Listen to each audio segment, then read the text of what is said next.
Hello everyone, welcome to my new blog. প্রত্যেকবারের মতো এবারেও আমাদের বাড়িতে অনুষ্ঠিত হয়েছিল শ্রাবণ মাসের শেষ সোমবারে মহাদেবের পূজানুষ্ঠান। অনেক বছরের পুজো আমাদের। সোমবারে উপবাস করলে সমস্ত মনস্কামনা পূর্ণ হয়। শ্রাবণের সোমবারের বিশেষ কিছু উপায় করলে শিবের কাছে পছন্দ মতো আশীর্বাদও পেতে পারেন। পুরাণ মতে শ্রাবণ মাস হিন্দুদের কাছে অত্যন্ত পবিত্র একটি মাস। এই মাসে আপনারা যত দুস্থদের সেবা করবেন, এই সব সেবাই কিন্তু তোলা থাকে ভগবানের মনের মণিকোঠায়। দেখুন, আমরাও ব্যস্ত খিচুড়ি বিতরণের পর্বতে। বহুত মানুষ এসে প্রসাদ পেয়েছেন। বাইরে খিচুড়ি বিতরণের পর্ব শেষ এবং বাড়িতে আরতি শুরু। এই 108টা প্রদীপ ধরানোর আকাঙ্ক্ষা আমাদের সবার। এই 108টি সাজ প্রদীপ আমরা সবাই খুব উৎসাহের সাহায্যে প্রত্যেক বছরই জ্বালিয়ে থাকি। আগে যখন ছোট ছিলাম বাড়ি ভর্তি লোক ছিল, তাই এই প্রদীপ জ্বালানোর জন্য লম্বা একটি লাইন করত।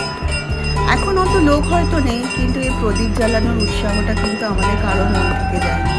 সবাই মিলে আমরা অতি শ্রদ্ধার সাহায্যে এই প্রদীপ জ্বালিয়ে থাকি। শুধু আমরাই নয়, যারা নিমন্ত্রিত থাকেন তারাও কিন্তু এই প্রদীপ জ্বালিয়ে মহাদেবকে শ্রদ্ধা জ্ঞাপন করেন।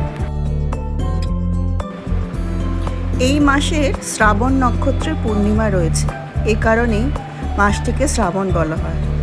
শ্রাবণের শুরুর সঙ্গে সঙ্গে সমস্ত শিব ভক্তরা মন্দিরে গিয়ে শিবের স্তব ধ্বনিতে মত্ত থাকেন। শ্রাবণ মাস ভগবান শিবের কাছের একটি মাস।